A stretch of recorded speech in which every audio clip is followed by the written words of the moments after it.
예, 오늘 본문 말씀은 우리가 잘 아는 대로 베레아에 대한 이야기가 등장하게 됩니다. 그런데 오늘 본문 말씀의 10절에 밤에 형제들이 곧 바울과 실라를 베레아로 보내니 라고 등장하죠. 바울과 실라가 왜 베레아로 갔겠느냐라고 하는 겁니다. 여기서 이야기하는 내용을 잘 보시면 이 바울과 실라가 데살로니가에서 복음을 전하다가 데살로니가에서 베레아 지역으로 이동합니다. 근데 이게 예를 들면 그냥 간단히 우리가 정리하기 이해를 쉽게 돕기 위해서 예를 상도동에서 봉천동 넘어가는 수준의 거리가 아닙니다. 대충 학자들이 이야기하기를 이 데살로니가 지역에서 베레아 지역까지 가는데 한 80km 정도 거리가 된답니다. 그러면 보통 뭐 그 당시에는 말을 타거나 뭐 이런 게 아니니까 걸어간다고 치면 아무리 천천히 뭐 간다고 빨리 간다고 해도 보통 걸어가는 속도가 1시간에 한 4km 정도를 계산하면 한 20km, 그러니까 20시간 정도를 가야 되는 거죠. 그러면 이건 하루아침에 뭐 반나절 뭐 이런 걸로 갈 수 있는 거리가 아니라는 거죠. 최소 제가 볼 때 이틀 정도는 열심히 걸었어야 도착할 수 있는 지역이라는 거죠. 그러면 우선 먼저 따져보기를 왜 바울과 실라가 데살로니가 지역에 있다가 이 베레아 지역으로 갈 수밖에 없었느냐라고 한다면 이걸 추측해 볼 수 있는 이야기를 한 군데 찾아보고 말씀을 이어가겠습니다. 우리 마태복음에 있는 말씀을 잠깐 볼까요? 마태복음 10장 23절에 있는 말씀을 읽고 넘어오겠습니다. 신약성경 마태복음 10장 23절. 제가 있는 성경은 16면에 있습니다. 16면. 신약성경 16페이지 마태복음 10장 23절 한 절의 말씀을 같이 한 목소리로 봉독합니다. 시작. 이 동네에서 너희를 박해하거든 저 동네로 피하라. 내가 진실로 너희에게 이르노니 이스라엘의 모든 동네를 다 다니지 못하여서 인자가 오리라. 아멘. 자, 복음을 전하는 하나님의 사도들이 복음을 전하고 있는데 이 동네에서 너희를 박해하거든 저 동네로 피하라. 누구 말씀이죠? 예수님의 말씀입니다. 예수님은 그걸 알았던 거죠. 제자들이 복음을 증거하다 보면 제자들이 분명히 박해받을 것을 알았습니다. 그래서 이 동네에서 복음을 전하다가 너희들이 박해를 받거든 빨리 다른 동네로 피해라 라고 이야기합니다. 우리는 그런 생각할 수 있죠. 박해를 받아서 만에 하나 혹여라도 순교하게 되더라도 뭐 하면 안 될 것 같아요? 피하면 안 될 것 같죠. 끝까지 싸워야죠 라는 생각을 할 것 같으나 아니요. 예수님은 뭐 하라고요? 피하라고 가르쳐요. 그럼 왜 예수님께서 피하라고 가르쳤겠느냐라고 하는 거죠. 피하라 이것도 분명히 예수님은 예수님의 계획 안에 또는 예수님이 의도된 계획된 어떤 예수님의 말씀 아니겠느냐라고 우리가 이해할 수 있다는 거죠. 그러면 예수님이 말씀하신 대로 복음을 전하다가 박해를 당하거든 다른 데로 피해요? 이건 무슨 효과 또는 무슨 이유이겠느냐라고 하는 겁니다. 잘 보시면 이제 본문으로 넘어와서 사도행전 17장 10절 말씀에 보면 밤에 형제들이 곧 바울과 실라를 베레아로 보내니 그들이 이르러 유대인의 회당에 들어가니라 라고 이야기해요. 이 바울과 실라를 데살로니가에서 핍박을 받게 됩니다. 많은 사람들로부터 쫓김을 당하게 되죠. 그래서 바울과 실라를 베레아로 빨리 도망가게 만듭니다. 그런데 그 베레아에 바울과 실라가 도착했는데 베레아 사람들은 조금 달랐습니다. 다른 이방 지역의 사람 또는 유대인들과 조금 달랐던 것 같습니다. 성경은 이 베레아 사람들에 대해서 뭐라고 이야기하냐면 오늘 본문의 11절에 베레아에 있는 사람들은 데살로니가에 있는 사람들보다 더 너그러워서 이렇게 이야기합니다. 그럼 여기서 이야기하는 사람들이 너그러웠다라는 말은 쉽게 표현하면 그런 거죠. 인격과 성품이 되게 고상했다. 뭐 이렇게 이해하면 말씀드리면 이해가 쉽지 않을까 싶습니다. 그들의 인격적으로 또는 성품적으로 되게 고상한 우리가 이야기하는 대로 막 다혈질적이거나 아니면은 그들이 하나님의 말씀을 거부하거나 뭐 이렇지 않고 되게 고상한 품위와 성격을 가진 사람들이 이 베레아 사람들이더라는 거죠. 반대로 생각하면 그런 거죠. 마음이 편협하거나 폐쇄적이지 않더라는 겁니다. 즉 하나님의 복음, 하나님의 말씀을 증거했더니 그들이 그 복음을 받아들이더라. 여기 표현한 대로 그들이 너그럽더라는 거죠. 그걸 지금 여기서 너그럽더라 라고 단어는 표현하는 거 있는 거고요. 그 다음에 또 보시면 11절 후반절에 간절한 마음으로 말씀을 받고 이렇게 이야기합니다. 이 부분에서 우리는 베레아 사람들이 간절한 마음으로 하나님의 말씀을 받았다라고 하는 것이 과연 어떤 것이냐라고 하는 것들을 저희가 좀 살펴보려고 하는데요. 앞으로 잠깐 다시 넘어가서 누가복음에 있는 말씀을 보고 오겠습니다. 누가복음 11장에 있는 말씀을 봅니다.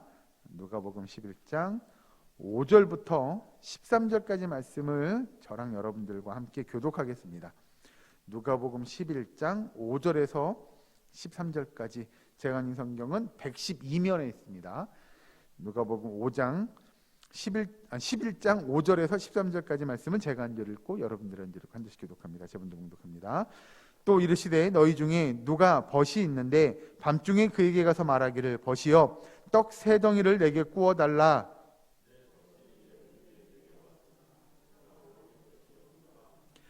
그가 안에서 대답하여 이르되 나를 괴롭게 하지 말라. 문이 이미 닫혔고 아이들이 나와 함께 침실에 누웠으니 일어나 내게 줄 수가 없노라 하겠느냐.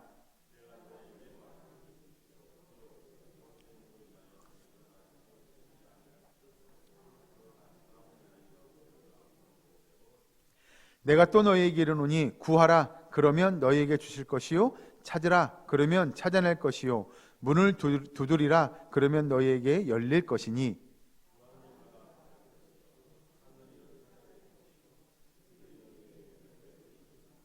너희 중에 아버지 된 자로서 누가 아들이 생선을 달라 하는데 생선 대신에 뱀을 주며 같이 했습니다. 너희가 악할지라도 좋은 것을 자식에게 줄 알거든 하물며 너희 하늘 아버지께서 구하는 자에게 성령을 주시지 않겠느냐 하시니라. 아멘. 자, 여기도 누가복음도 예수님께서 가르치는 내용이죠. 앞에서 봤던 베레아 사람들이 간절한 마음으로 그들이 말씀을 받았다라고 이야기하는 내용을 잘 들어보면 누가복음 11장이 5절에서 13절에 이야기하는 대로 그들이 하나님의 말씀을 말씀되게 받고 간절함으로 하나님의 말씀을 받음으로 그들이 하나님 앞에 좋은 것 또는 간절하게 하나님께로부터 구하는 것들이 있었다는 거죠. 그러니 여기서 이야기하는 대로 간절한 마음으로 하나님의 말씀을 받는 베레아 사람들에게 하나님께서 그 간절한 마음을 능히 알 것이며 그들이 바라고 원하고 소망하는 일들을 하나님께서 들어주지 않았겠느냐라고 하는 겁니다. 그러니 여기서 이야기하는 대로 13절에 오늘 방금 읽은 누가복음 11장 13절에 너희가 악할지라도 좋은 것을 자식에게 줄 알거든 하물며 너희 하늘 아버지께서 구하는 자에게 성령을 주시지 않겠느냐 라고 하는 그 말씀처럼 베레아 사람들이 하나님의 말씀을 간절한 마음으로 그들이 받았더니 하나님께서 그들에게 좋은 것 베풀어 주시지 않겠느냐라는 거죠.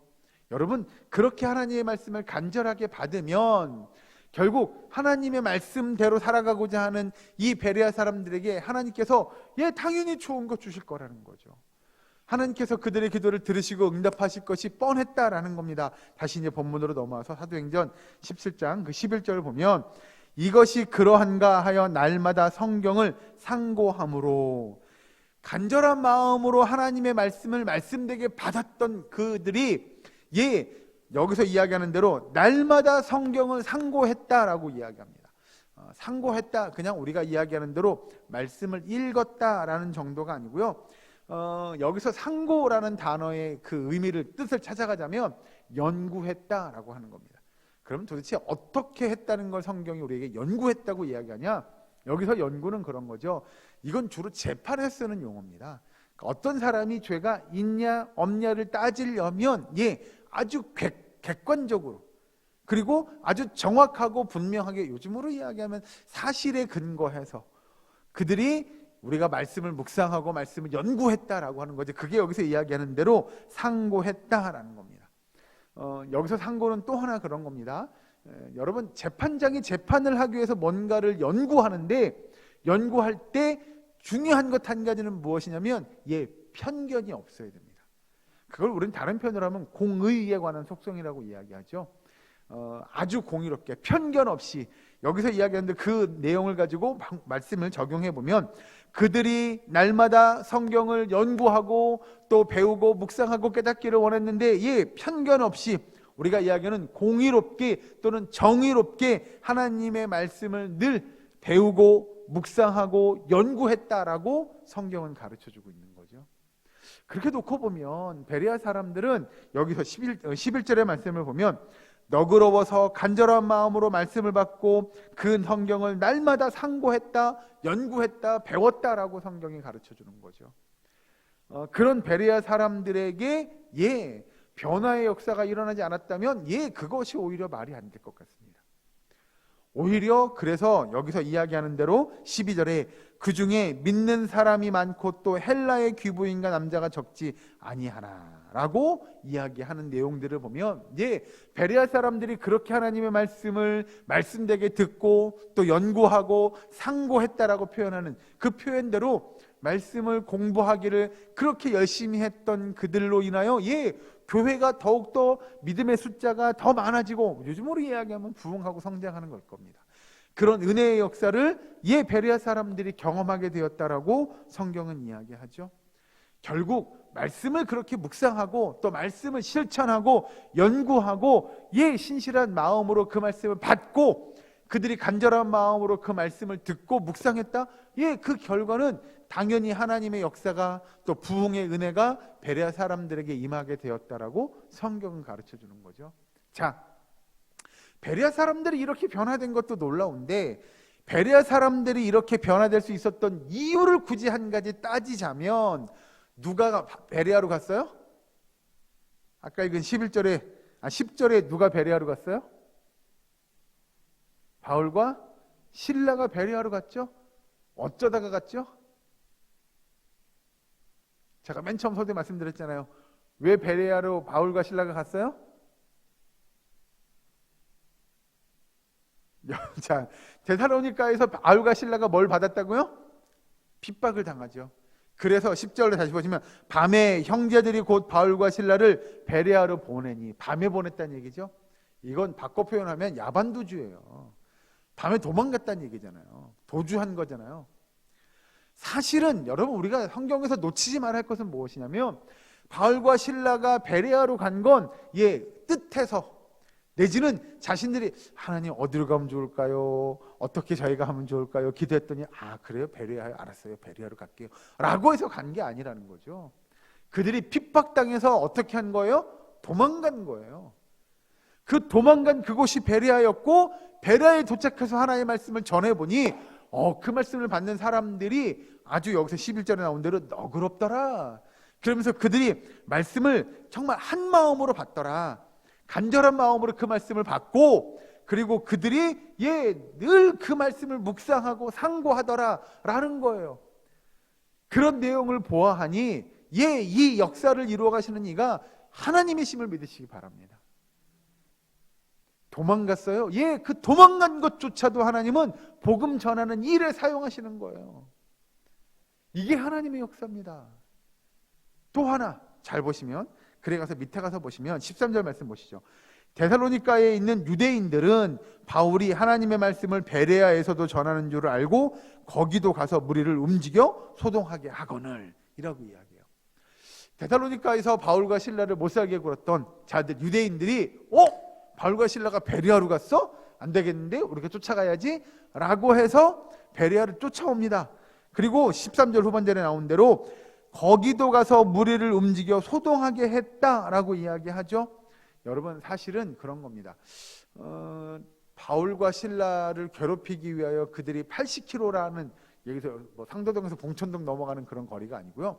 80km의 거리를 쫓아가서 우리가 바울과 실라를 못살게 굴어야 돼? 라고 했다? 여러분 이것도 이해가 안 가는 내용이죠.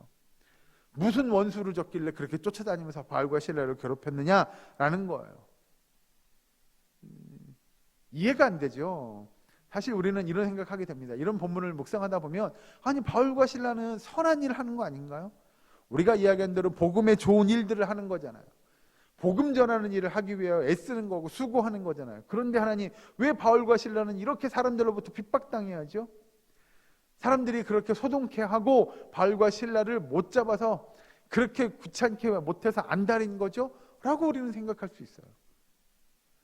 14절 말씀 보면 형제들이 곧 바울을 내보내어 바다까지 가게 하되 실라와 디모데는 아직 거기 머물더라 라고 이야기하며 결국 또 바울이 어디로 가요? 다른 곳으로 갑니다. 15절 보시면 바울을 인도하는 사람들이 그를 데리고 아덴까지 이르러 그에게서 실라와 디모데를 자기에게로 속히 오게 하라는 명령을 받고 떠나니라. 여러분, 그러면 우리가 몇 가지를 살펴봐야 됩니다. 이 유대인들은 도대체 왜 그런 거냐라고 생각할 수 있는 거죠. 왜 바울을 그렇게 못 잡아먹어서 안달이었냐라고 이야기한다면 그들은 착각하고 있는 겁니다. 그냥 우스갯소리로 이야기하면 바울을 괴롭히고 싶어서 장난으로 그런 게 아닙니다. 왜 그러냐면 그들은 지금 예를 들어서 예수 그리스도의 제자라고 일컫는 사람들을 잡아서 가두고 핍박하고 못 살게 구는 건 자신들이 하는 건 하나님의 자신들이 믿는 정통 유대교가 지향하는 바임을 나타내는 거죠. 그러니까 이게 심심해서 하는 일들이 아니라는 겁니다. 결국 예수님을 십자가에 못 박아라 라고 외쳤던 그들이, 그 유대인들이 외쳤던 그 외침이 아직도 유효한 거예요. 예수 믿는 자들이야? 예수님을 따르던 자들이야? 저들은 이교도들이야. 혼란케 하는 자들이야. 잡아가지고 그냥 가만두면 안 돼 라는 잘못된 종교적인 열심에서 그들이 그런 일들을 하는 거죠. 복음 전하는 사도들을 회방하고 이방인들에게 복음을 전해 그게 가당키나 해? 하나님은 우리의 하나님이지 어떻게 이방인의 하나님이 될 수가 있어? 라고 하는 종교적인 생각들을 갖게 됩니다. 그리고 그래서 본인들이 하는 일은 옳은 일이에요. 내가 하는 일은 바른 일이에요. 내가 하는 일이 맞는 일이에요. 저들은 지금 잘못하고 있는 거라고 착각하고 있는 거죠. 그래서 바울과 실라와 디모데 이런 사람들을 어찌됐든 잡아가지고 가만두지 않으려고 하는 그런 열심들이 있는 겁니다. 이게 그냥 심심해서 하는 일들이 아닙니다. 그러니 바울이 아까 여기 15절 이야기한 대로 바울을 인도하는 사람들이 그를 데리고 아덴까지 이르러 그에게서 실라와 디모데를 자기에게로 속히 오게 하라는 명령을 받고 떠나가게 되는 겁니다. 바울이 이 여기서 이야기하는 베레아 지역에서 복음을 전하다가 다시 다른 곳으로 갈 수밖에 없었던 것을 성경은 이야기하죠. 여러분, 중요한 것 한 가지가 또 여기서도 등장합니다. 아까도 이야기했던 대로 사도 바울이 데살로니가 지역을 떠나서 베레아 지역으로 이동한 거 다 누구 때문이었냐? 바울과 실라를 괴롭히던 유대인들이 그를 괴롭히기에 빨리 도망가라고 야반도주한 거잖아요. 그런데 지금 그래서 그들이 베레아로 가서 베레아에서 또 복음을 전했더니 그곳에서 신실하게 정말 복음을 받아들이고 믿음의 생활을 하는 숫자들이 늘어나더라는 거예요. 그리고 나서 또 지금 어디로 가요? 아덴까지 가게 됩니다. 이게 아이러니한 거예요. 그렇게 사도 바울은 도망다니는 것처럼 보여지는데 그곳에서 가서 복음을 전하면 신기하죠. 복음을 전하는 곳곳에서 믿는 사람들의 숫자가 늘어나요. 예수를 믿는 사람들이 늘어나고 그곳에 교회가 세워지더라는 거예요. 여러분, 하나님의 역사는 이렇게 이루어지는 줄로 믿으시기 바랍니다. 우리가 볼 때는 복음 전하는 사람들이 막 대접받고 사도 바울 선생님이 오셨다고 그 능력의 전도자, 복음 전하는 예를 들어서 뭐 선교사님, 막 사역자가 오셨다고 막 사람들이 사도 바울을 막 정말 환대하고 막 이렇게 환송해주고 그럼 얼마나 좋았겠어요. 그런데 그렇지 않고 핍박하는 사람들이 생겨나고 사도 바울을 잡아 죽이겠다고 쫓아오는 사람들이 생겨나고 그래서 야반도주하고 도망가고 그렇게 하지만 그 도망가는 그곳에서 그가 내딛는 그 땅에서 복음의 역사가 이루어지는 줄로 믿으시기 바랍니다. 그렇다면 우리도 같지 않을까요? 우리도 복음을 전하다 보면 복음 전하는 일이 늘 행복하고 늘 사람들이 정말 좋은 복음을 전해주셔서 정말 신실한 복음을 전해줘서 너무 감사해요, 너무 행복해요 라고 사람들이 그 복음을 잘 받으면 얼마나 좋겠어요. 그런데 때때로 사람들은 복음을 거부하기도 하고요, 믿는 사람들에게 핍박을 주기도 합니다. 그러면서도 여러분, 우리가 복음을 전하고 씨를 뿌리다 보면 어느샌가 그런 사람들이 한 사람 늘어나고요, 그런 사람들이 하나님의 말씀을 믿고 듣고 영접하고 그들이 다시 복음을 전하는 일에 함께 동참하고 그런 구원의 역사가 있더라는 거죠. 성경에 보면 오히려 유대인들이 복음을 전하는 것에 대해서 박해하는 것처럼 보이지만 그들로 인하여 복음이 전달되어지는, 복음이 증거되어지는 속도가 훨씬 더 빨라진 겁니다. 사도 바울이나 여러 제자들이 그렇게 복음을 전하는 것, 사람들을 핍박하는 일로 인하여 그들이 빨리빨리 도망다니며 복음을 또 증거하고 또 증거하고 또 증거했더니 그곳에 교회가 세워지고 그곳에 하나님의 구원의 역사가 일어나더라는 겁니다. 그러면 우리도 같을 겁니다. 복음 전하는 일 힘들 거고요. 때로는 고통당하기도 할 겁니다. 때로는 아프기도 할 겁니다. 그러나 그 복음 전하는 일을 통해서 하나님의 역사가, 그 구원의 역사가 이루어지는 줄로 믿으시기 바랍니다. 한 가지만 더 보고 말씀을 마치도록 하겠습니다. 오늘 베레아 사람들에 관한 이야기를 좀 보았는데요. 베레아 사람들이 어떤 자세로 하나님의 말씀을 그들이 들었겠느냐라고 하는 거죠. 먼저 믿지 않는 베레아 사람들에게 복음을 증거한 사도 바울의 복음이 사도 바울 선생님이 얼마나 잘 전했겠어요. 정말 신실한 복음을 잘 전했을 겁니다. 그러나 베레아 사람들의 모습을 보면 하나님의 말씀을 말씀되게 듣는 겁니다. 그 말씀이 정말 하나님의 말씀인 줄로 믿고 묵상하고 따르는 겁니다. 그리고 그 말씀을 통하여 그들이 상고하는 거예요. 말씀을 배우기를 게을리하지 않는 겁니다. 말씀을 연구하기를 열심히 하는 거예요. 요즘으로 이야기하면 하나님의 말씀을 읽고 묵상하고 깨닫는 것뿐만 아니라 성경 공부 또는 제자훈련 또는 여러 가지의 훈련들을 받는 걸 주저하지 않고 마다하지 않는 걸 겁니다. 그것이 여기서 이야기하는 대로 날마다 성경을 상고함으로 라고 하는 것에 해당하는 걸 겁니다. 여러분, 저와 여러분이 그런 열심히 있는 우리의 사랑교회의 모든 권속되시기를 주의 이름으로 축원합니다.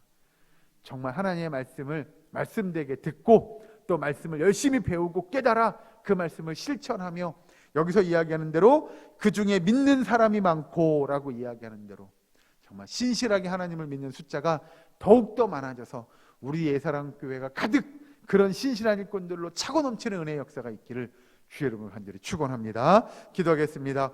사랑과 은혜 하나님 감사합니다.